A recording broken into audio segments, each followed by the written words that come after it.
Saya sejak meninggalkan rumah, saya baru masuk kembali menginjak pintunya itu setelah 32 tahun di sini.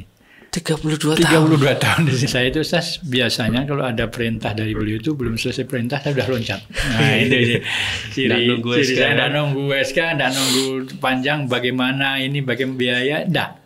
Jadi saya siap insyaallah.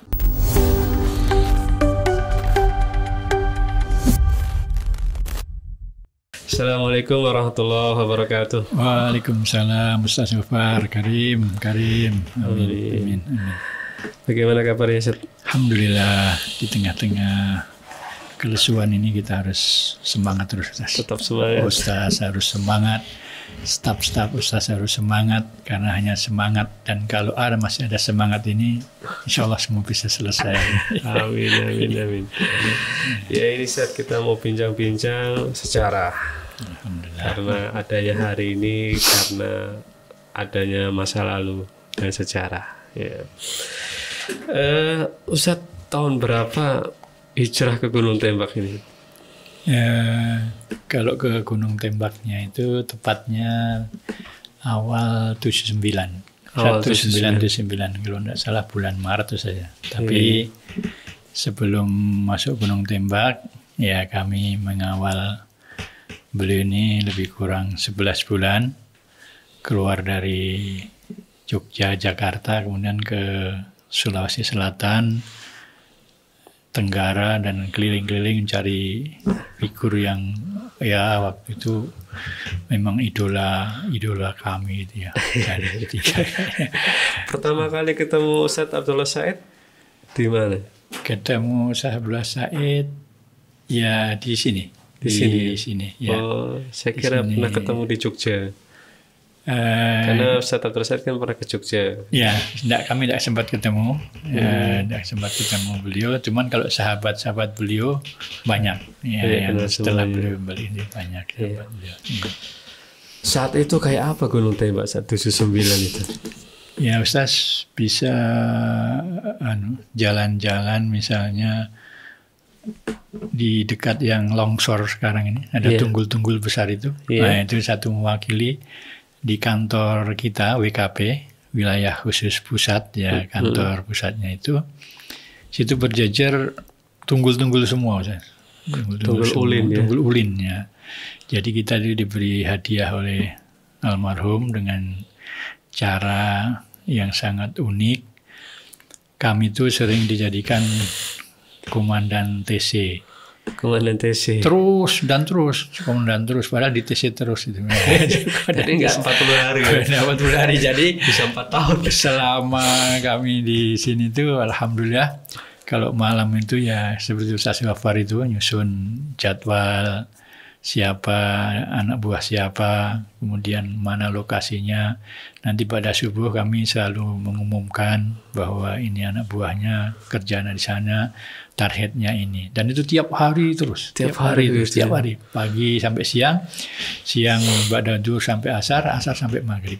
Nah, kalau belum tercapai hal itu, kita sama-sama malam kita pakai strongking gitu ya. Kadang malam ya, kita dibilang Ba'da Isya gila. Padahal malam harus sholat lail juga ya. Sholat lail juga, dan beliau itu aja tandanya kalau sudah beliau udah ini jam 00 kita ya harus ada di masjid, utamanya di bulan Ramadan itu. Tapi tiap malam kita diusahakan oleh beliau itu sama-sama. Padahal kerjanya full, makanya tidak seperti sekarang. Maksudnya sekarang tahu tempe, kadang ayam hari Rabu itu ya saya dengar. Senin Kamis. Jadi kita kadang sarapan itu cari buah nanas. Nah, di yang sekarang tempat adik-adik putri asrama itu dulu kebun nanas semua. Pasir ya, pasir. Situ baru ada beberapa rumah Ustaz mertua beliau, Ustaz Pak Husain, kemudian iparnya Pak Husain itu Pak Abdul Majid Aziz. Nah, kemudian ya baru dua itu ya. Yang agak aneh ini, Ustaz, kenapa Ustaz bisa betah di sini dalam kondisi seperti itu? Padahal Ustaz dari Solo di Jawa yang sudah istilahnya sudah sedikit gemerlap lah. Kok pergi ke Gunung Tembak, hutan itu ya. dengan kondisi yang tadi diceritakan seperti itu, apa yang membuat Ustadz bisa betah dan tertarik di sini?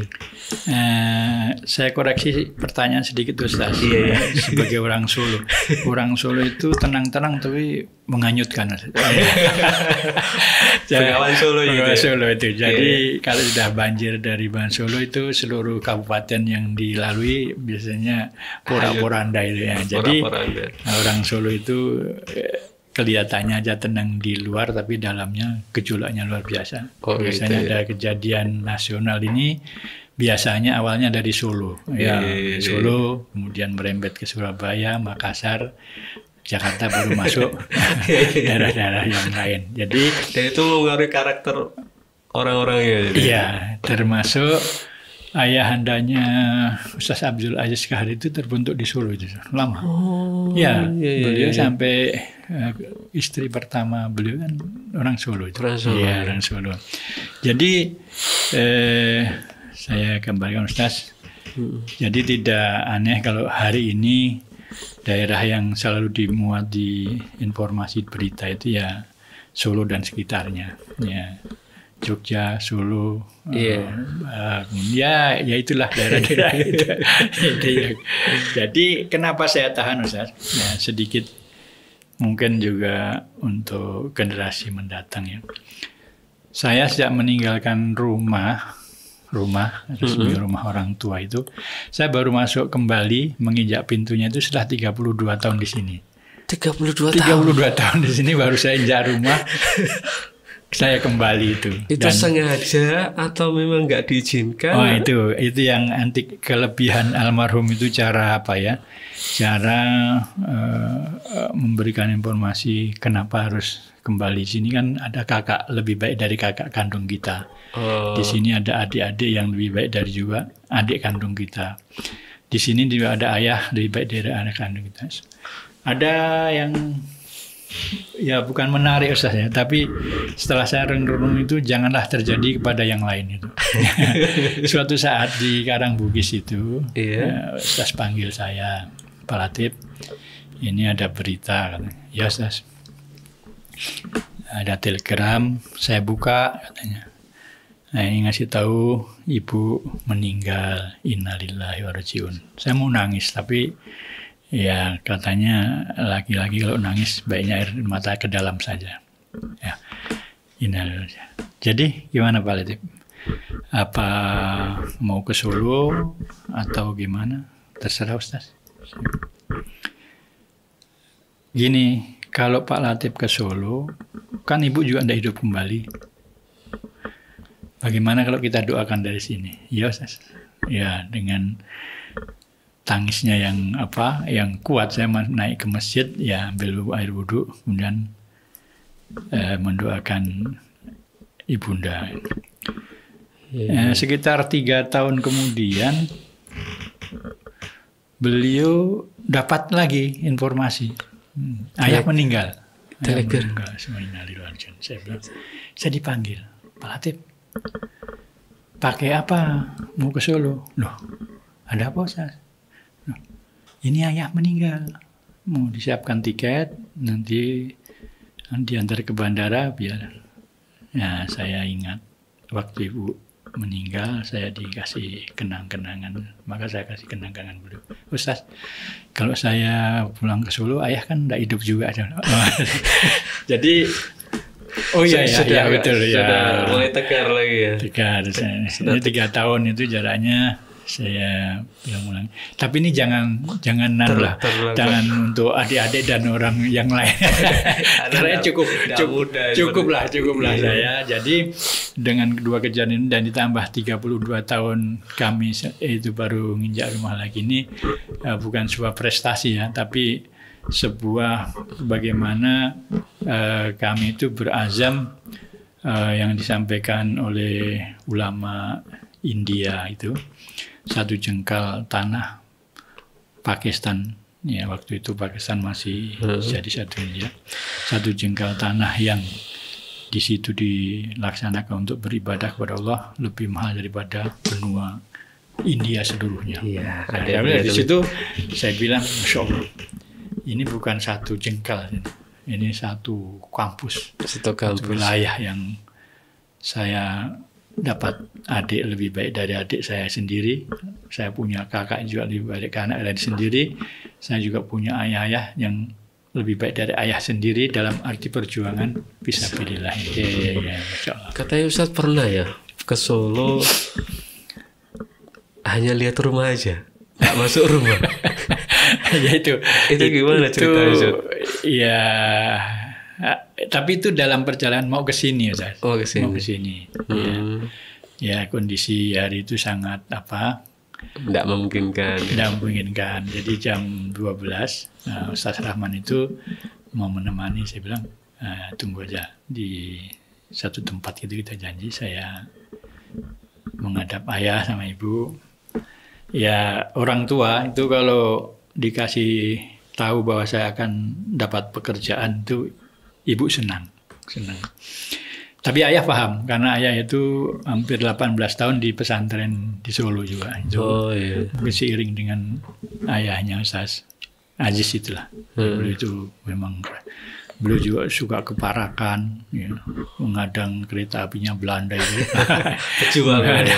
ada sedikit yang saya warisi. Nah, waktu itu saya bilang sama ibu-ibu, ya sekitar jam 2 malam lah, ya, karena kondisi sudah mendesak, Ustaz. Kita harus tinggalkan Solo, Jogja Solo harus jauh. Saya ada pekerjaan, pamit dulu. Di mana pekerjaannya? Ya ini masih mau dicari, cuman ada pekerjaan yang mulia. Tapi waktu saya pamit dengan ayah, beda redaksinya. Ya, saya mau melanjutkan cita-cita ayah dulu. Apa? Ya dulu kan suka mengusir melawan Belanda dan Jepang. Jadi mau kemana mengusir Belanda Jepang? Ya Belanda Jepang masa kini. Jadi saya ya itu saja waktu itu. Kemudian jam pamit sudah malam ya. Langsung kami sama beliau lagi menuju ke terminal. Kami menuju ke, maunya ke Jakarta tapi singgah di Tasik sekitar berapa itu? Ya beberapa hari ya. Ya lama. Kita ke markasnya beliau-beliau itu. Ya saya terkesan sekali. Saya mendapatkan tokoh spiritualnya. Ya Pak Karto gitu ya. Orang bilang Pak Karto gitu ya. Pak Karto spiritualnya Pak Ki Haji Sobari. Nah waktu saya ke situ, saya kasih informasi sama beliau. Nanti kita ketemu di sana. Nah, beliau menyusul. Saya duluan. Beliau itu yang paling mengesan saya, pertanyaannya itu, kenapa nak? Ya, kan anak mahasiswa semester akhir tinggal. Iya, Ustadz di IAIN Sunan Kalijaga ya? Iya, alhamdulillah semester 8 juga saya. Semester 8 dan 2 saja saya ingat saya, Samsul, Profesor Dr. Samsul itu. Nah, itu sama-sama terus itu. Prof. Samsul. Ya itu teman, ya sahabat kental saya. Dia dari Sumatera, dari Riau, kami dari situ. Ya 2 orang itu yang saya ingat terus, tapi beliau memang tekun ya, tidak mau terganggu dengan kegiatan mahasiswa. Sebenarnya bukan kegiatan mahasiswa itu, kegiatan ekstra super kulikuler. Bukan sekedar ekstra kulikuler, super itu ya gitu saja. Akademisi. Jadi ya singgah mampir, hanya pamit saja. Alhamdulillah ridho orang tua itu juga memang saya sudah nyampaikan itu. Ya. Nah dalam waktu kurun panjang gitu, yang paling saya berkesan setelah 32 tahun nginjak rumah lagi itu, ada orang di depan rumah saya itu yang selalu mencari saya. Coba tanya itu, kalau masih hidup di mana alamatnya, kalau sudah meninggal di mana kuburnya. Jadi kita tengoklah. Itu orang tua memang luar biasa. Sayang sekali. Cuman karena kita ini tidak sengaja ada hal-hal itu, ya sudah, Mbah, sudah selesai semua. Ya kamu itu jangan begitu menyiksa orang tua namanya. Termasuk saya ini tersiksa, kamu siksa. 32 tahun. Iya, 32 tahun. Dan sudah punya anak berapa waktu itu, Ustaz? Saya? 32 tahun. 32 tahun, siapa ya yang saya bawa waktu itu? Saya lupa. Tapi belum lama. Saya baru nginjak rumah itu. Belum lama. Iya. Kembali ke Gunung Tewa lagi, Ustaz. Siap. Ustadz kan dekat dengan Almarhum Ustadz Abdul Said ya. Jadikan staf bagian hubungan dengan pejabat-pejabat. Iya, Alhamdulillah. Iya. Apa aja Ustadz pengalamannya kalau diutus ke pejabat itu? Iya. Banyak deretan Ustaz, tapi 3 yang saya mungkin untuk adik-adik biar ada semangat dan keberanian menggila. Karena kalau tidak menggila itu pekerjaan tidak selesai. Ya. Jadi harus orang-orang gila itu menggila. Jadi pertama saya punya pengalaman itu dengan Kapolda kedua setelah tahun 80 itu, namanya Pak Bambang Darmawan, Mayor Jenderal Polisi itu. Waktu itu diadakan acara training mubalik se Kalimantan Timur. Training mubalik itu se Kalimantan Timur. Nah, karena Pak Kapolda ini baru datang, kita belum sempat mengajukan surat mohon mengisi dan sebagainya. Tapi beliau caranya memberikan perintah itu sangat piawai sekali. Pak Latif, coba kan, siap. Nah, saya itu Ustaz, biasanya kalau ada perintah dari beliau itu belum selesai perintah saya sudah loncat. Nah, itu ciri saya tidak nunggu SK, tidak nunggu panjang bagaimana biaya, tidak. Jadi saya siap Ustaz, insya Allah. Nah, sementara acara ini sudah berjalan di Karangbugis. Iya. Jadi saya ke sana sendirian jam pada subuh. Ya. Sana sekitar jam berapa sampai di rumah dinas Kapolda. Nah, saya salam-salam, assalamualaikum. Nggak ada jawaban, pada subuh. Dan ini pejabat baru. Iya, pejabat baru. Iya. Yang datang ajudan. Oh, ada apa nih Mas? Penting sekali, saya mau ketemu Bapak. Oh, masih gini kan nggak bisa. Bisa, saya bisa. Nggak ada yang nggak bisa. Bisa. Akhirnya beliau, saya nggak berani. Beliau masih istirahat, kan baru kemarin datang. Ya, oke. Baru kemarin datang. Ya, gimana sampean? Ya, nggak apa-apa. Semua itu Bismillah, saya tunggu. Jangan gitu, nanti yang dimarahin enggak. Nah, ribut-ribut kami dengan ajudan, pintu dibuka. Masya Allah. Keluar beliau, mohon maaf. Beliau masih pakai celana pendek. Ada baru tahu. Saya enggak tahu kalau ini Pak Jenderal. Tapi saya yakinnya dengan kumisnya itu. Masya Allah. Kumisnya melintang besar, tebal, gagah sekali. Mbak Darmawan itu. Ya. Akhirnya, assalamualaikum. Apa? Pak Jenderal, mohon maaf, ini sangat darurat. Darurat apa? Katanya. Bapak, kami dari Hidayatullah, ini ada acara training mubalik se-Kalimantan Timur. Anak buah Bapak ini di-upgrade agar supaya dakwah kepedalaman itu bisa baik sesuai dengan perencanaan kami. Maka kami diutus untuk menemui Bapak. Bapak harus mengisi pembekalan kepada beliau-beliau itu semua. Duh, kamu tidak tahu kah? Ini jam berapa ini? Aku masih masa dipaksa, bukan memaksa Pak. Saya mohon Bapak bisa deh. Ya, ini kamu masih begini, kamu paksa-paksa aku. Ya, saya tunggu sini, mungkin Bapak mandi, berkemas. Kamu nyuruh-nyuruh mandi, baru aku hidup ini disuruh-suruh orang. Bukan Pak, kami mohon maaf. Kami nanti kalau tidak berhasil mengawal Bapak, saya dimarahi. Ya dimarahin tidak apa-apa, tapi jangan memaksa orang gitu. Bukan memaksa Pak. Sekali lagi Pak, ini acara tidak akan bagus kalau Bapak tidak mengisi. Wah, kamu ini. Ajudan katanya. Iya Jenderal, kamu tahu ide itu loh. Tahu Jenderal, betul. Tahu siap Jenderal. Nah, di mana rencana acara? Di Karangbugis. Ajudan tahu Karangbugis? Tahu Jenderal, tahu saya tuh. Masya Allah. Gini aja, kamu kembali, aku mandi dulu. Tidak sampai 15 menit saya sudah sampai di tempat. Siap Jenderal, tapi saya akan duduk di sini sampai Jenderal meninggalkan rumah ini, saya baru berjalan. Kamu tidak percaya sama Jenderal? Percaya Jenderal, tapi saya kalau bekerja tidak tuntas, saya tidak pergi. Wah, kamu repot ini. Ya sudah. Akhirnya belum masuk lagi, mandi, siap mobil. Wah, saya udah ngebut duluan. Lapor. Yang jadi ketua panitia waktu itu Pak Wali Kota Balikpapan, Pak Asnawi. Beliau itu kolonel polisi. Nah, inilah kita ini orang Hidayatullah, ini kekurangannya. Beliau itu minta nanti kalau Pak Jenderal, saya laporan, Pak Ustaz siap, beliau sudah ke sini. Betul, iya. Pak Wali Kota, beliau sudah mau ke sini. Iya, betul. Diantar awal di Karangbugis mau naik. Pak Wali ini, Pak Asnawi Arba'in ini minta kita semua peserta itu berdiri menyambut. Tapi dulu kan ada ajaran itu tidak boleh kan, berdiri. Sampai Pak Wasa itu pusing, gimana ini orang-orang ini Jenderal mana ya, nanti aku dimarahin sendiri. Akhirnya dipaksa berdiri, tidak mau, tidak berdiri. Tidak ada yang berdiri. Terus gimana?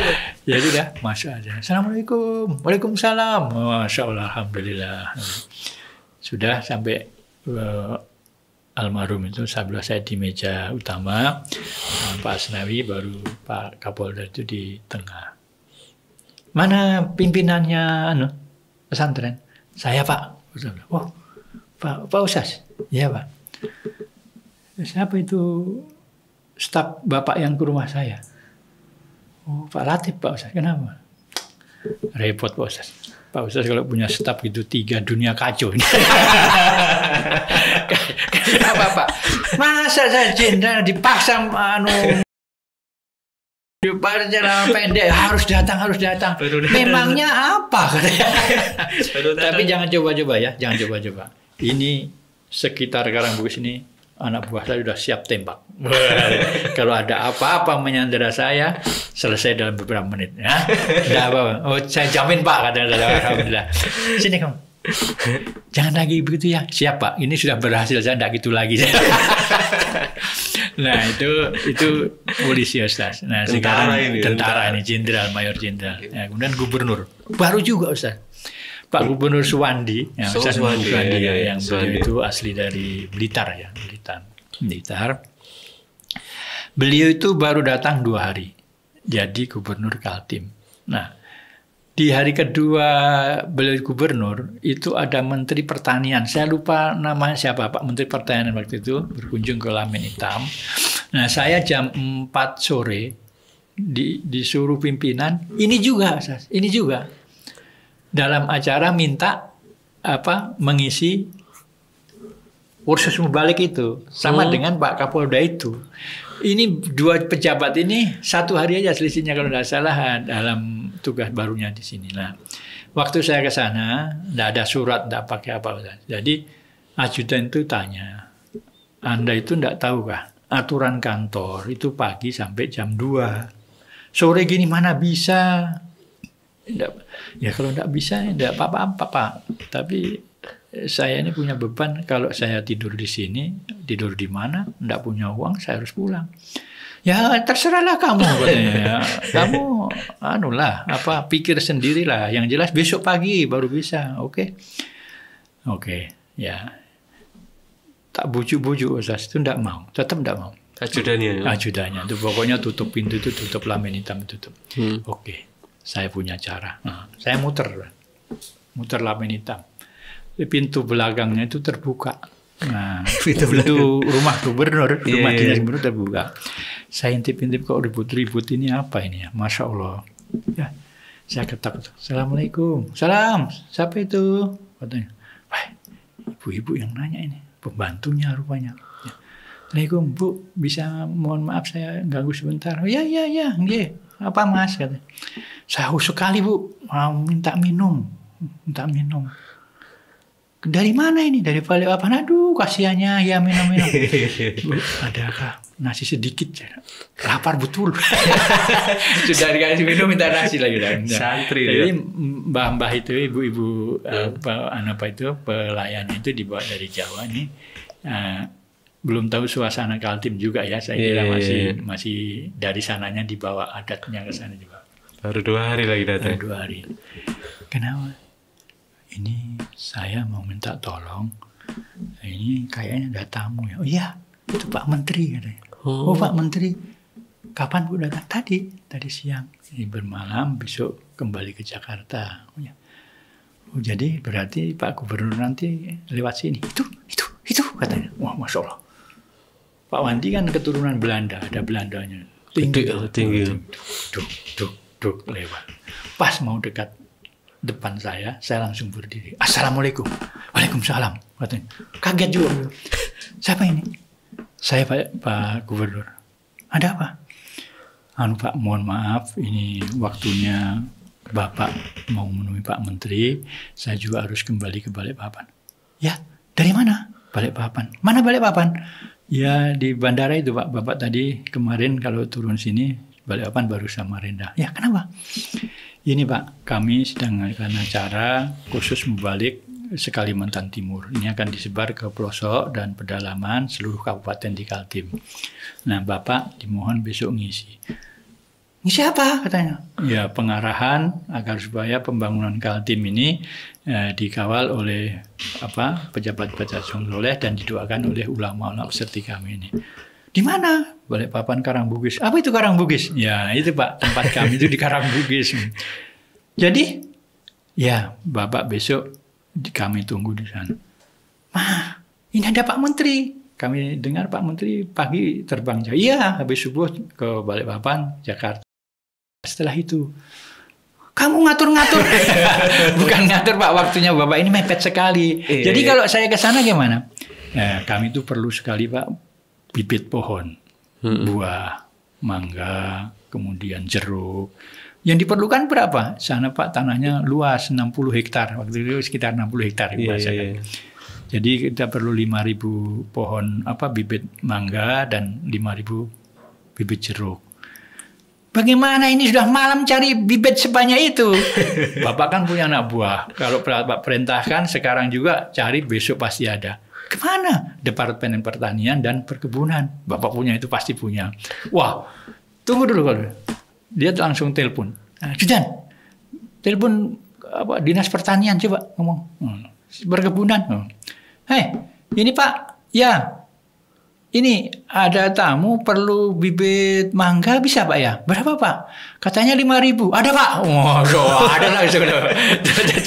Kalau jeruk ada juga Pak. Wah, namanya anak buah kan pasti ada. Pasti nanti terpelontang-pelanting itu dengan nanti lah jawaban. Siap, pokoknya siap. Ya penting ada ya. Nah, ada kan Pak? Kamu ini terus besok ya pokoknya Bapak secepat-cepatnya ke sana ngisi, baru itu ada satu lagi Pak. Apa lagi? Kami punya kolam luas sekali Pak. Itu perlu bibit ikan mas sama nila. Berapa lagi? Sebanyak-banyaknya. 10.000 boleh. Bagaimana cara 10? Ada Pak, perikanan di sini itu terkenal. Di Kaltim itu terkenal perikanan. Kalau Bapak kontak Dinas Perikanan, kontak lagi. Ajudan, hubungkan sama perikanan. Kalau gitu, ya. Punya bibit ikan. Ikan apa Bapak? Nila atau emas? Berapa Bapak? 10.000. Ada Pak? Wah, ada semua, ada semua, Masya Allah. Ada semua. Jadi saya bilang, nah ada kan Pak, ini berkah ini namanya.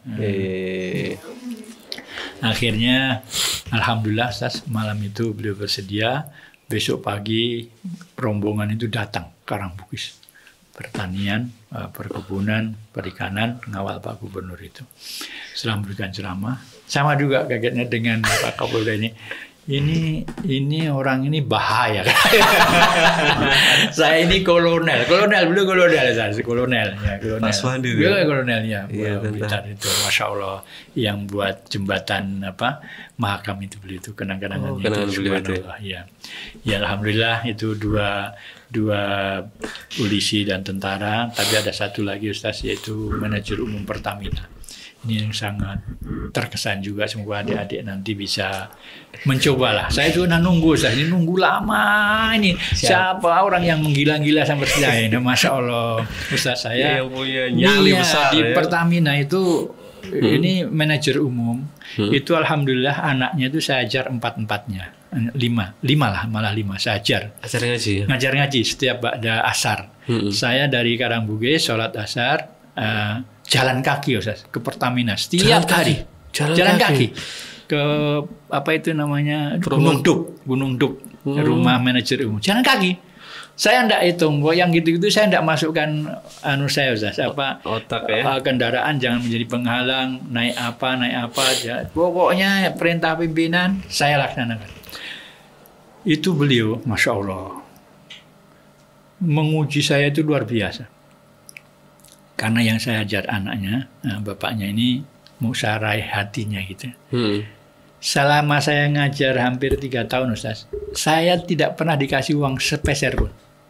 Subhanallah.